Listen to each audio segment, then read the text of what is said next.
Trevor Lawrence making history last week, but it did come against the Jets.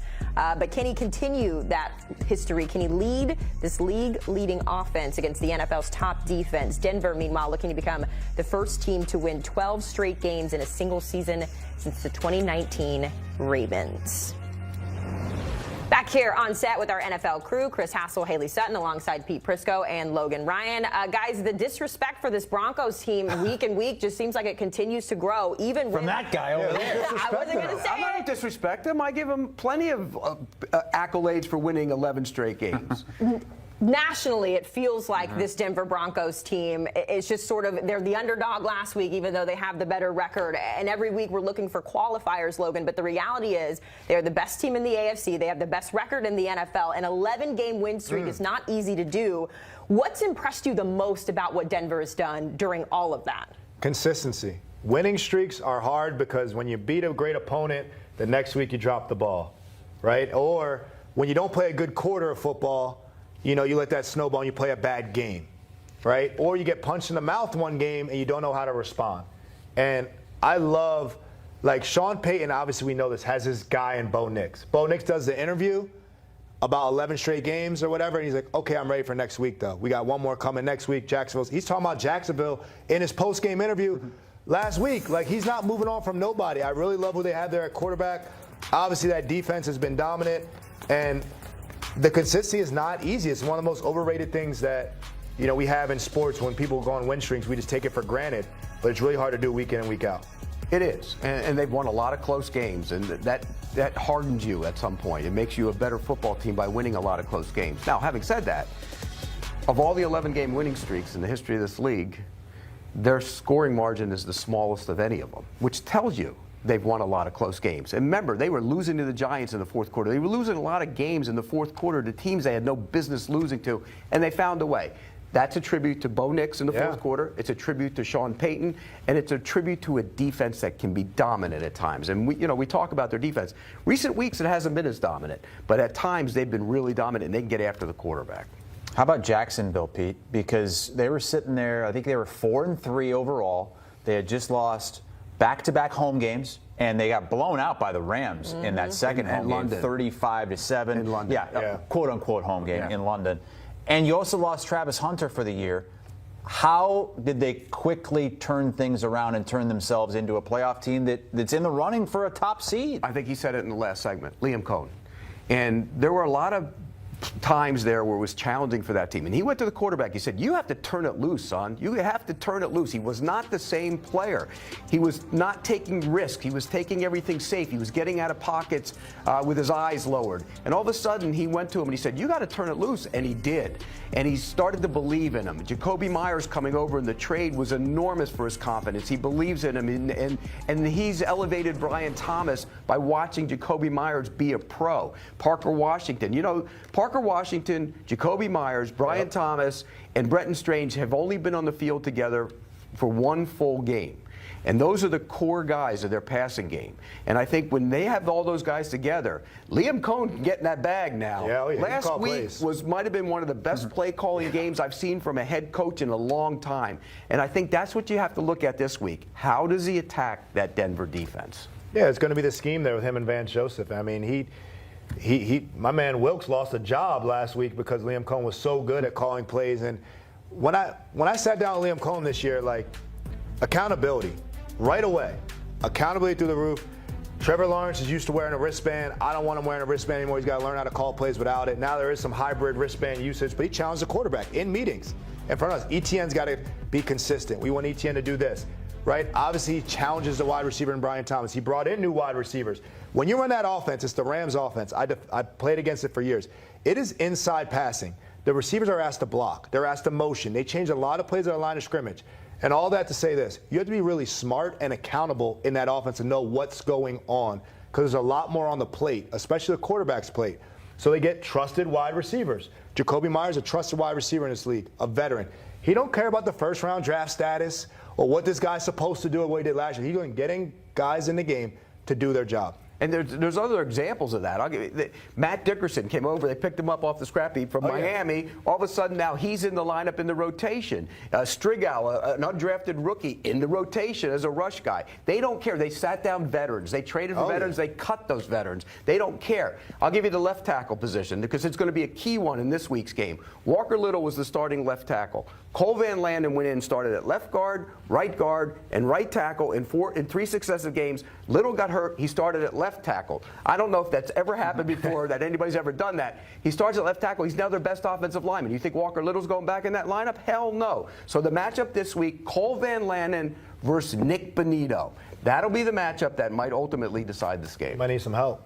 I don't know if he will. Send some help. That kid's pretty darn good. Bonito's better. It sounds like from both of these perspectives, and we'll get into the Broncos side of this in just a minute, but it sounds like both of these teams, as I mentioned in the lead-in, they're playing their best football right now. You talk about Liam Cohen and holding Trevor Lawrence accountable in those moments. You've seen the fruits of his labor pay off here. Bo Nix, Trevor Lawrence combining for 10 total touchdowns, no interceptions last week. So we'll talk about the Trevor Lawrence side of it. I keep saying history, Pete. This is the history that we're looking at here. What has been, other than Liam Cohen's coaching, I guess, what has been the biggest turning point for Trevor being able to find this success right now? He has the confidence in the guys in front of him, and he has the confidence in the receivers outside because they had so many drops early in the season. Remember, he started losing confidence, and I saw his eye level come down because he didn't have confidence in his offensive line. He hasn't been touched in the last couple weeks. They haven't really gotten near him. And I think when you play that, when you're a quarterback and you play, when you know you're going to be protected, you can go through your progressions. And when you go through your progressions, you can have time to hit the shot down the field. Early this season, he didn't have time to hit the shot, nor was he willing to take the shot. And that's the biggest difference. It's the team. The team around him is better than it has been, and understanding his role in the team. Both the Broncos and both the Jags are great teams, meaning they're playing all as one. Their coaches demand that type of teamwork. Trevor Lawrence and both Bo Nix know I don't have to win the game by myself.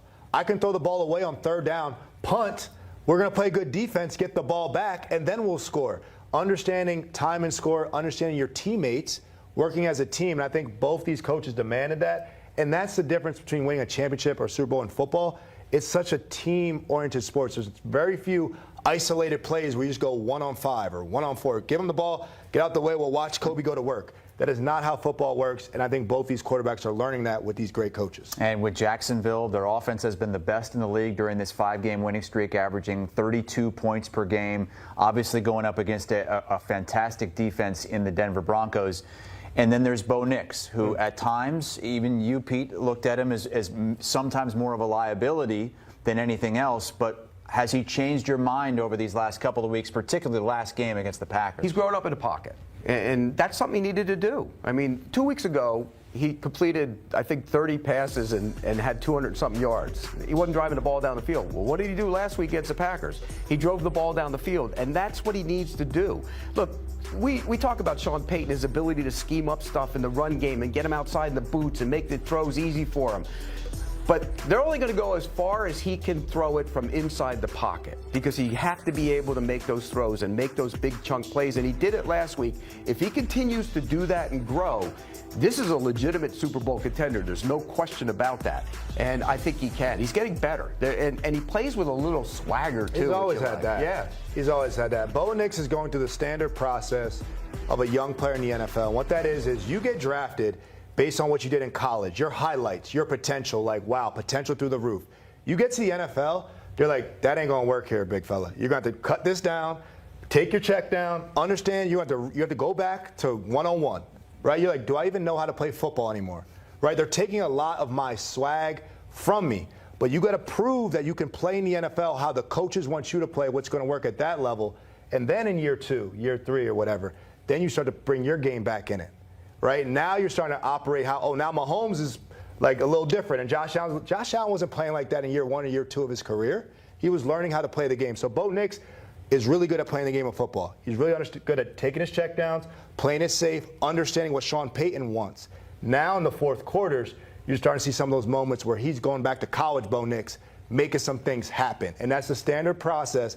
And he's doing that very fast, and that's why he's having so much success. But early in the 2. season, and you make a point, he did take the checkdowns, but he was passing on the shot behind the checkdown. Right, because he's just trying to play it safe. Right. But now you got to know how to do that mix. Now he's getting to the you next do that as level. a rookie, you don't take them checkdowns. You just do anything shot, you're throwing picture on the bench, and now he's getting to the next level, which is important for them, and he's grown. You can say positive things about Bo Nix. We're talking about got it out of him. We love to see it. I say good things about Bo Nix. Wait, but you still. We'll save the pick. Grinch does save Christmas in the end, doesn't he? It is time for Fresh Picks, presented by Fresh Pet, healthy food from the fridge. No surprise, the Broncos favored in this one. They are the home team. We're going to pick this game outright and against the spread. Logan, I'll come to you first. Who wins this game? Look, I go like this when I make my picks. One, I'm going with Denver winning this game. Okay. And here's why. The Jags offense has to go against Denver's defense. Advantage, Denver. Okay? And then the Denver's offense goes against the Jags defense. Advantage, Denver. So I got Denver's the better team. They're rolling. They know what to do. They're at home.